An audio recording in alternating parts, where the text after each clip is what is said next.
What's going on, man? Hey, thanks for having me. How you doing? Oh, I'm great, trying to stay alive, that whole thing. How about you? I'm good. I'm sorry my lighting isn't as good as your lighting. Oh, it's okay. I worked for hours on this, Okay. so I wouldn't expect you to have this good of lighting. All right. There you go. There you go. Good to see you. Thanks for Yeah, having me. you too, man. It's exciting to meet you. I think we've interacted a few times on social media, but we've never actually got to meet each other. So it's nice to sort of meet you right now. Here, I'll fist bump. Boom. Fist bump. Boom, right there. Awesome, Good man. to see you. Yeah, man. So apologies, too. I'm not usually this hairy, but how's quarantine going for you? You know what? So I told my kids, quarantine for dad is like every other day. I'm a hermit. I'm in my office. I don't leave. So Just draw, right? It was remarkably simple for me to adapt to outside of all the tragedy. But the idea of, oh, what do you mean I have to stay inside all day long? Okay. I read comics. I watch movies. I'm at my desk.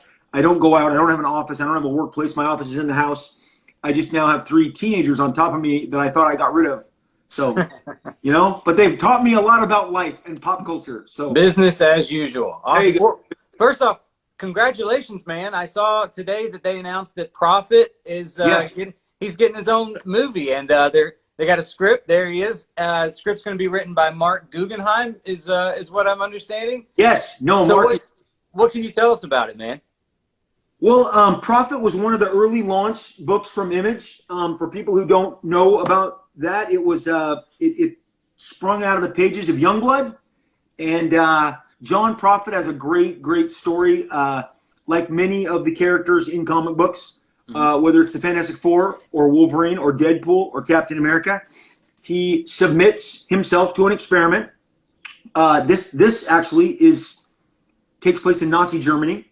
But there's a story as to why he submits to this. It's a sacrifice he makes in order to get his family to safety. He answers this request. This is true to the comics and true to what Mark's doing. Mark got on the phone with me and says, Rob, we're going to bring the comic to life. We're going to bring the original to life. But obviously it's not going to be, we're taking bits and pieces of the core of what people loved and, expanding it. Prophet is not necessarily a time traveler. He is lost time, like Rip Van Winkle. I wouldn't call Rip Van Winkle a time traveler, but when I went to do Prophet originally back in the day, and I'll wrap this up, that Rip Van Winkle haunted me as a kid. I read it in elementary school. It haunted me. Again, a guy that kind of lost time, right? Right. And the world has passed him by. He's a different man. And obviously you've got, again, the obvious... like I said, people who've submitted themselves to experiments. Because Mark and I talked about it. It's like, well, I know John Prophet submitted himself for this experiment to transform himself. And he's like, we've always had the obvious Captain America parallels. But I said, Mark, the Fantastic Four submitted themselves to an experiment. Wolverine submitted himself to an experiment. Deadpool, submitted himself to an experiment. So it's a trope that is ripe with success, right. and interesting stories, because there's always a story as to what got you to lay down on that table and let that procedure begin. But John Prophet's story takes a huge twist, a huge turn, and Mark is super talented. As you know, when they told me that we had secured him, Mark was in a very competitive position. A lot of people wanted to hire Mark and take his services away from us. And Studio 8, who's producing the movie, stepped up and secured Mark. When people ask me why I'm so excited about him, look, the modern comic book television show was formed by Arrow. As a fan, that's what I think. Yeah. Okay? And immediately when Arrow came on, we all were like, this is good. This is really good. That was, and how many seasons? 7 seasons? Longer? I think they're on 7 seasons now. That show begat Flash, Legends of Tomorrow, on and on and on. Mark gets it. He came from comics.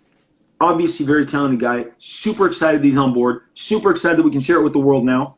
Because now, like I said, Mark and I had several meetings. He walked me through his vision of the movie. And here's what I'll tell you. I don't have to prepare some sort of apology speech or go on an apology tour. Like, I can tell you, I'm excited. Mark is doing great work. And I'm very hopeful Prophet's got a big sci-fi spectacle. It's very, very much science fiction, and but he has superpowers like so many people. So there you go. Thank you very much for mentioning it. You know what I did for you? What's it? So these are my originals from 19. Oh, This that's awesome. Yeah. page they actually used in the press release today, because Walt Simonson, who did Thor famously when I was a kid, Yeah. he is famous for having saved most of his artwork and not sold it. And we all tried to follow that same lead. I mean, this is the actual Bristol board right here. Yeah. And I just figured, hey, man, what better time to show my, this is going to be buried with me. I'm going to give this to my kids or whatever, but I do occasionally take it out and look at it. So, hey, Brandon, what's up, buddy? Okay, no, those aren't going to you. You're not my child. Thanks, Brandon. So Yeah. I brought this out today. Dude, here, let me sign that right now. Here, put it up to the screen. Come on, I'll sign it for you. All right, virtual sign. I did have 89 a few years back, but times got tough, and no, I hear you. I had to sell it. That's a good one. Come on, man. Hey, when Cable was announced as being in Fortnite, I mean, he blew up all over again. I mean, it wasn't just Deadpool, Cable, Domino. I mean, these characters continue to find new life. Yeah. And I'm telling you, man, as the guy that put them on paper, created them, generated them, it is so damn exciting. Here, I'll perform a magic act right now. I'm going to perform a magic act. Watch where my hand goes. Wait, is that a Cable doll? Wait, is that two? Wait. Oh, we're going back to the 90s here. Cable spacesuit, baby. Okay. That's amazing. And then when they went to the 6-inch, okay? Yeah. And I think I've got about 2 of those. And I call this one Brolin, okay? Because of Josh Brolin, Cable got a bobblehead, okay? That's so awesome. Yeah, no. I love Cable. He's everywhere here. He lost his leg just today. My mini mate Cable lost his leg. That's a bummer. And then these are called Hero Clicks. You remember these Hero Clicks? Yeah. Oh yeah. There's Cable and Deadpool right there. Booyah! So yeah, my nerd credentials are high, my friend. Okay. Well, yeah, that goes without saying. I don't think anybody's disputing that. But now that you're gonna have another baby come to screen, Prophet. I know we're in the early stages, but if you could have any like dream casting for Prophet, you got anybody that you would pick? Oh, I'm gonna tell you. So yes, and people would call me crazy, but that's why it's a dream casting. It's just for fun. I know. Some of these guys are too, if you go back and look at how Jake Gyllenhaal looked in Prince of Persia, because he got jacked. Yeah, I remember. Right about that, but I can show you. Because John Prophet needs a great actor. And obviously you get into age and who's going to be cast. Look, Studio 8 may want to get a brand new face. I mean, when you think of Chris Hemsworth, we didn't know who he was. And now, he's the only Thor you can ever imagine. Sure, Hugh Jackman, same thing. Yeah. You took the words right out of my mouth. When people go, like, oh man, I want Keanu Reeves to be the new Wolverine. I'm like, all you would see is Keanu Reeves. That is. I feel the exact same way. I want a new act. I want somebody we've never heard of to play Wolverine. But John Prophet, like I said, I try and think of these guys who don't have great actors, and I think so. I'm going to go with the weirdo call. If you go back 6 years and see how Jake Gyllenhaal got. But look, bottom line. Well, you could even go you don't even have to go 6 years ago. I mean, look at I forget the name of the movie, but where he played the boxer. I mean, he is jacked in that movie. That's like 3 years ago. Yeah. So I mean, I'm not sure how much legs Mysterio has, but doesn't prevent him from being, John Prophet. They're all going back and forth nowadays anyway. So isn't that the truth? Yeah. You know what I would love? I would love. I would love for Ryan Reynolds to be Green Lantern again. More than him to do Deadpool 3. I would love to see him. More? Oh, yes. Wow, I didn't expect that. I just assumed you'd be biased. Look, Deadpool 1 and 2 are like two halves of a perfect whole. Those movies, and especially we are in the days, probably tomorrow and the next day, my Facebook, Instagram memories are going to throw me all of the Deadpool 2 premiere and all those festivities were kind of right up to 2018 when Deadpool 2 came out and all the fanfare. And I'm going to tell you, man, you haven't lived. You do not understand. Look, you can see them as video game characters and toys and hero clicks and all that. But when actors like Josh Brolin and Zazie Beetz are Domino and Cable with Ryan, it's mind-blowing. But I feel like that was a moment in time after all this fighting. Ryan got his vision and followed up with a sequel so fast. When you consider that Deadpool came out in February of 2016 and Deadpool 2 came out in May of 2018, I mean, that is some fast production, right? And for the quality to be as high as it was for the sequel as well. Yeah, I mean, two fantastic directors, right? Tim Miller, David Leitch, just amazing. And then Disney bought Fox, and I feel like I just don't.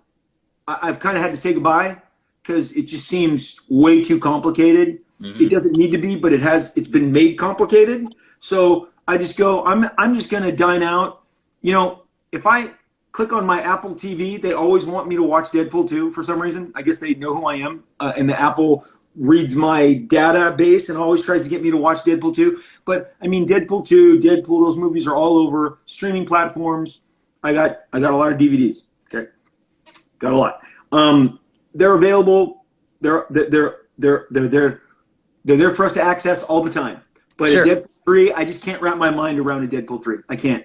So sorry. Is it only because Disney owns it now? You think that like Disney wouldn't let Deadpool go R-rated? It just all seems poorly managed to me. It seems extremely poorly managed. It's not Ryan. Ryan Reynolds is in the prime of his career. He is dining out all the time on the success of Deadpool. He has taken that success and has created a mini empire for himself. Okay, Aviation Gin, Mint Mobile. He makes these great movies now. He's ridiculously talented. And so while they've sat on Deadpool and stopped the momentum completely, he has turned Deadpool into this wonderful life for himself and wonderful showcase. And look, man, I feel like Marvel is not used to what Ryan brought to the table. Just between you and me, Feige shapes those other films, right? Shapes those. And when we all talk about the Fantastic Four and X-Men, it's like, oh, he's gonna fix those. Well, Deadpool doesn't need fixing. It just needs for you to get out of the way, tell Ryan, go ahead, make Deadpool 3 and turn it into us. Well, don't you think, though, I mean, if they were going to bring Deadpool and use Ryan Reynolds, that maybe that's the reason why they're still going to use Ryan and Deadpool, because it doesn't need fixing. I mean, everybody else, they're going to kind of reboot is what, we're gathering. But yeah, I understand. What I'm telling you is when the deal was signed, shake Ryan's hand and say, give us a Deadpool 3. You did great. Those other two were fantastic. They were fantastic. I read on some website did a thing why they need to make Deadpool 3 immediately because Fox has, been such a money loser. And there it is, Deadpool. These two movies are a $1.5 billion franchise on a combined budget of less than $200 million. Those movies combined cost less than $200 million. I think it's like $160 million to make two movies that brought in $1.5 billion. That means the audience shows up when Ryan dons the suit, right? Sure. Answer your question. Look, man, we're all like, oh, Marvel, they're the best. Ooh, really? You killed off Downey Jr., you said goodbye to Chris Evans, you sent Scarlett Johansson off a cliff, she's dead, so now we have prequels. Oh, I wonder if danger is going to befall Scarlett Johansson and Black Widow. Will she live? I'm being a real asshole today. But here's the deal. And then you almost lost Tom Holland? Like, oh, but Marvel, you're geniuses. You're genius. No, man, that doesn't. The new plan isn't as good as the old plan. Thanos is gone too, by the way. So show me the new plan that gets me excited. Yeah. Does a Black Widow prequel? I'll see it, okay? Because that's what you're giving me. But it's not what I would order on the menu. It's just gave me a menu that only has Black Widow. Oh, Black Widow. Okay, Black Widow. I'm going to see Black Widow. Well, we could have had a Deadpool 3 by now. That's all I'm saying. Look, here's the deal. You're saying something that excites you, though. Wouldn't Deadpool in the MCU say, like, a buddy comedy with Thor and Star-Lord and guys like that, or Spider-Man himself? That would excite you, right? That's okay. Here's the deal. What? How many lines is that? I love it. I love that people cannot handle my natural energy. Here, let me do a little. Here, I snort my Coke off glasses. Okay, so anyway, here's the deal. I love this. People just aren't used to my electricity. I'm like, dude, the Emperor would run away from me. I would jack him with my blue lightning. Okay, listen. No, here's the deal. When's that gonna happen? So I'm supposed to get excited about a Deadpool 3 movie that's 4 years down the road? Dude, I could be dead, okay? Like, I come with me. Come with me. I'm coming. I'm right here. Let's see if I can angle this. All right. Look at all that I have wrought, my friend. Look at these. Look at, we got Josh. I think I got Ryan back there. Hang on. Okay, can you see all these? Can you see them all? Yep. Okay. I think I did okay, right? You've done all right. You've done okay for yourself. And when you consider there's a check behind every one of these, okay, I'm good. I'm good. Now you're just getting braggy. No.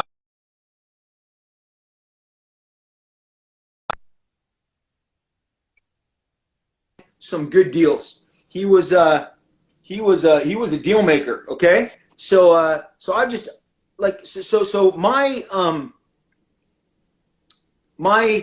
stomach, my belly is full. But I'm glad we talked about Deadpool 3. I blame Marvel. Blame Marvel that hasn't happened yet. They are the reason it isn't happening. Whatever conundrum or it didn't fit into your master plan, just commission it. Okay? Commission it. You know, if Frank Frazetta was still around, you would say, Frank, paint for me. You're the greatest fantasy painter of all time. You know? Last time I looked, they're still having Drew Struzan make great movie posters, okay? Just if Ryan isn't making Deadpool 3 right now, that's because Marvel hasn't allowed it to be yet. And that's all I'm saying. So do I have a lot of faith in that system? Dude, I have no idea. So this is where I'm not giving you the answers you want. I'm like, yeah. Look, if it happens, terrific. How old am I going to be when that happens, okay? And literally, I used to be like, yeah, Mark Ruffalo, Hulk and Deadpool would make for a funny movie, right?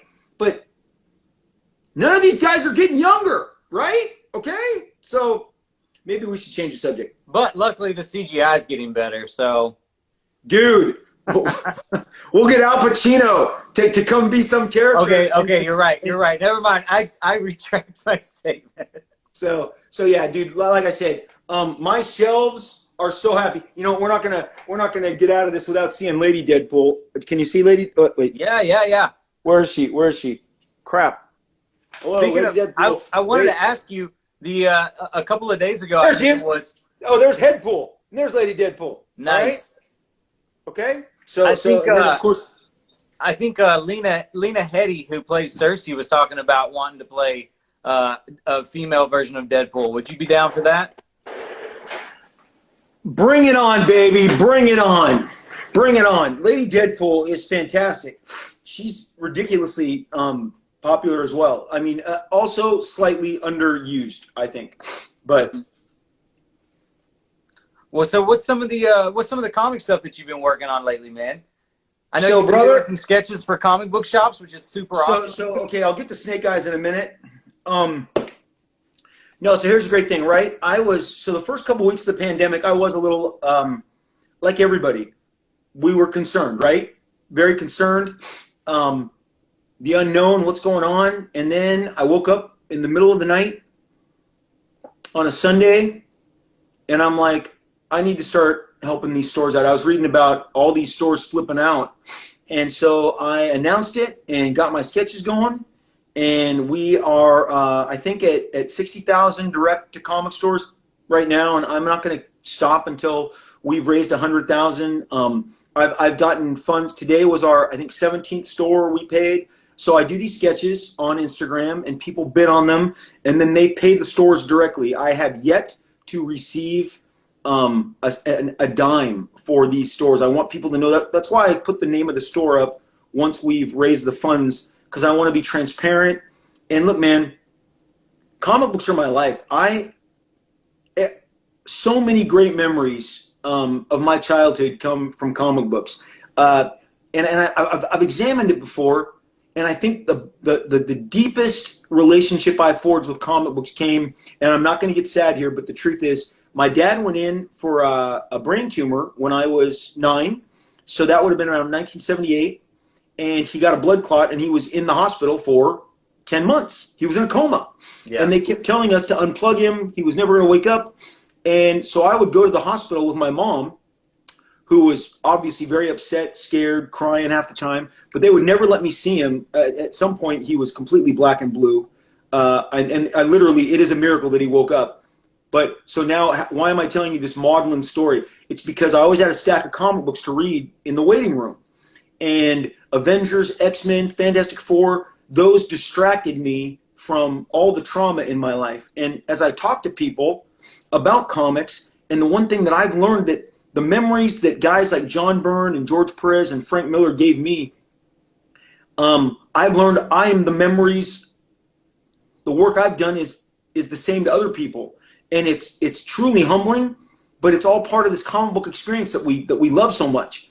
And I mean, I love comics. Like I put up the other day, like in the last decade, I did a little over 1,000 pages, probably 1,150 pages. And then I measured it. I basically do about 1,000 pages a decade. Some people do way more. Many don't do near that number. Okay. Mm-hmm. But and even my kids go, Dad, you're still drawing comics? And I'm like, I love it. I've been drawing like comics on the side in the pandemic, like making little mini comics that I don't know. I'll probably make some on the copy machine and hand them to my friends. I don't know that I'll publish them, but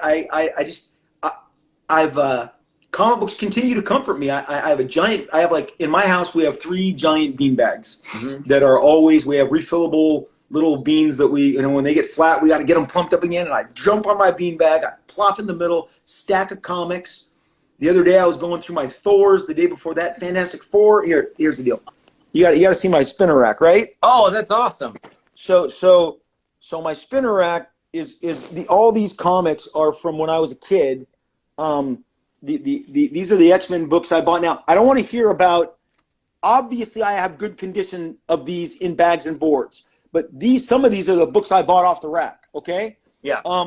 And so, again, here's the books that I was reading in 1978, 1979, okay? And so the thing is that comics probably give me more joy than anything. That's why when we talk about movies are great. They definitely boost the signal. Let me be very clear. I could not be more fortunate to have been associated in any way with Deadpool 1 and 2. Okay, so let's just those movies I do nothing but smile when I watch them. I watch them all the time. I love them. They're so fun. Same as I watch the Deadpool video games, Cable in Ultimate Alliance and X-Men games. But comic books is the source, dude. We are the makers of dreams. Okay? I wasn't even into Daredevil until Frank Miller came along. And his run on Daredevil was so strong that everyone is still sucking off the marrow. You watch that Charlie Cox show, 30 years later, what did they make? They made the Frank Miller stories. They've all been adaptations of the Frank Miller stories. Yeah, I mean, the movie, the Ben Affleck movie, everything.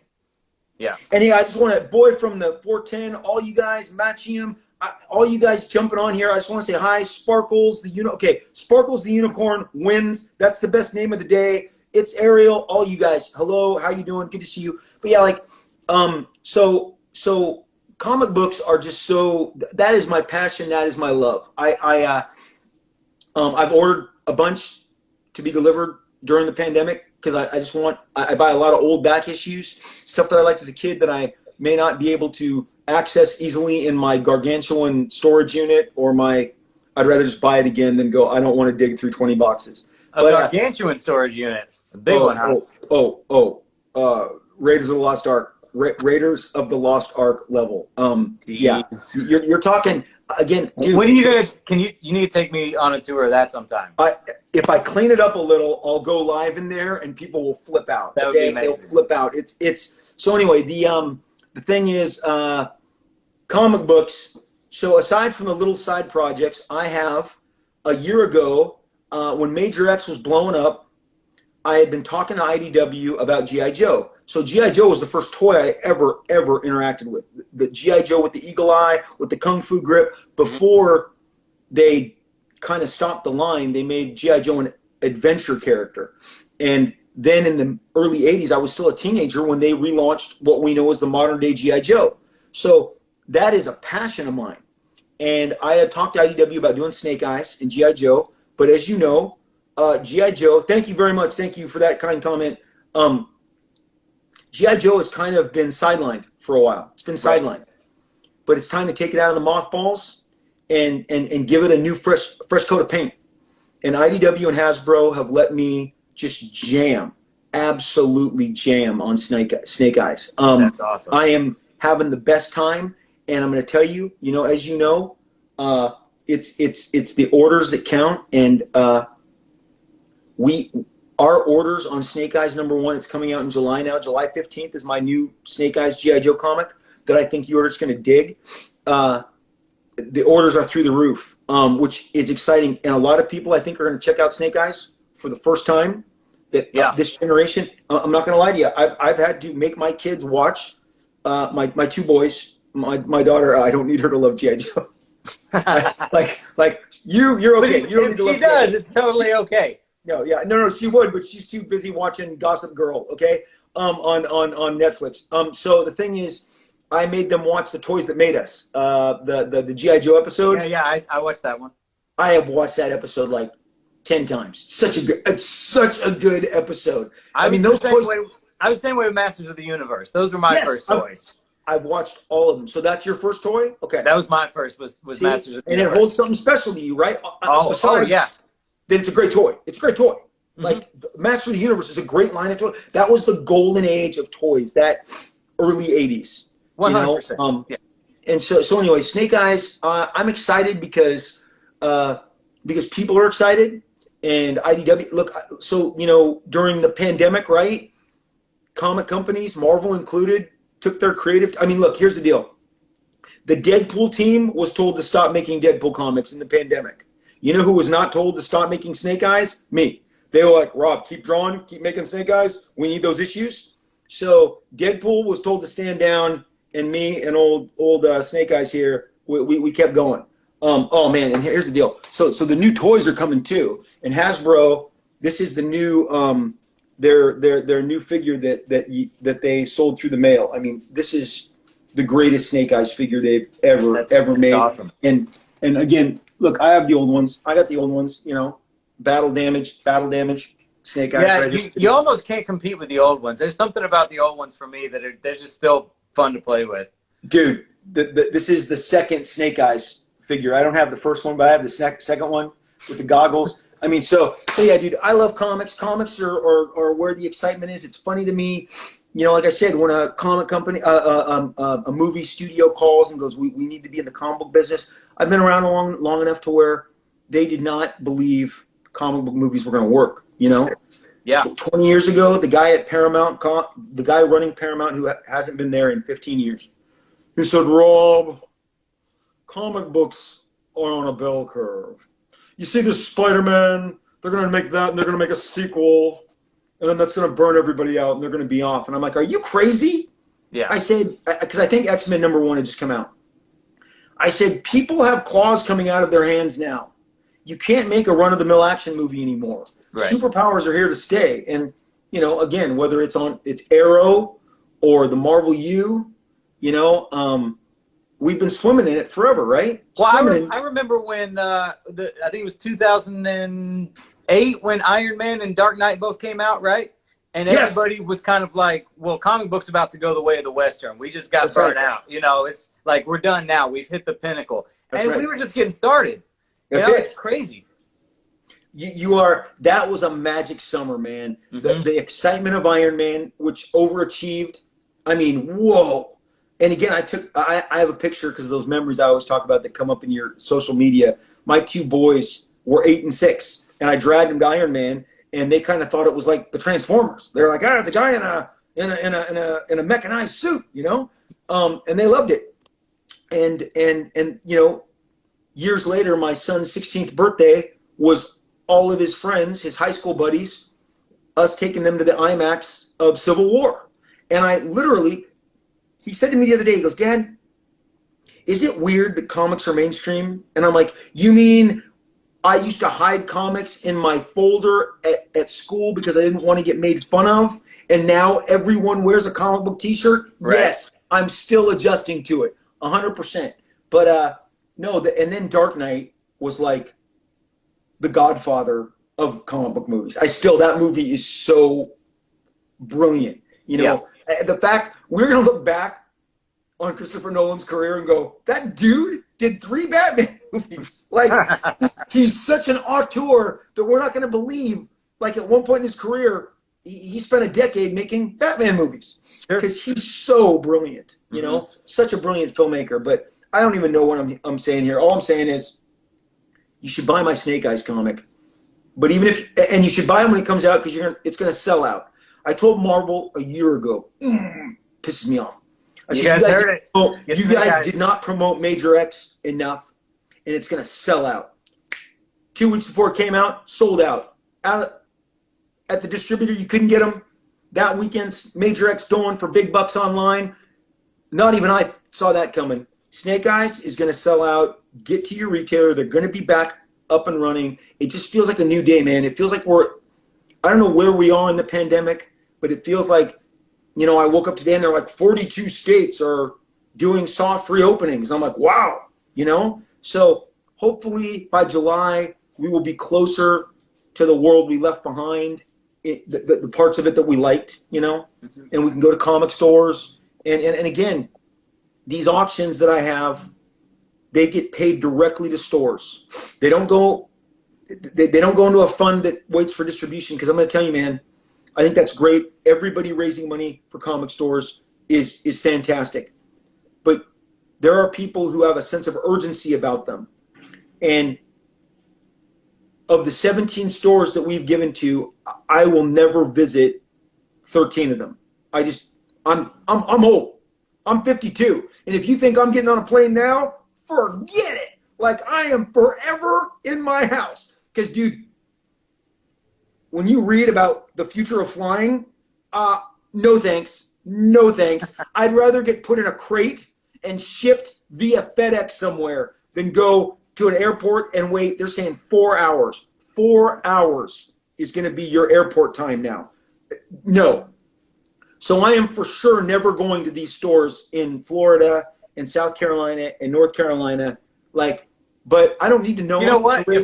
If Snake Eyes sells well enough and Prophet is a big hit, maybe you can just get your own plane. You know what? I've already asked Robert Kirkman if he'll buy a plane and I can fly in it. I'm like, hey man, they're gonna do 100 seasons of The Walking Dead. So have you bought your plane yet? Because we'll buy airspace from you, man. Look, people don't understand this. Let me say this, and this is to embarrass Robert Kirkman. We can talk about other people being successful. He is comic books only mogul. Mogul. He's a freaking mogul. This guy, he's so polite and so kind, but if there was one guy who could afford a plane, that's him, okay? If you only knew that guy, he's a real estate baron. You have no idea. If you had 10 seasons of The Walking Dead on the air, plus how many spinoffs now, right?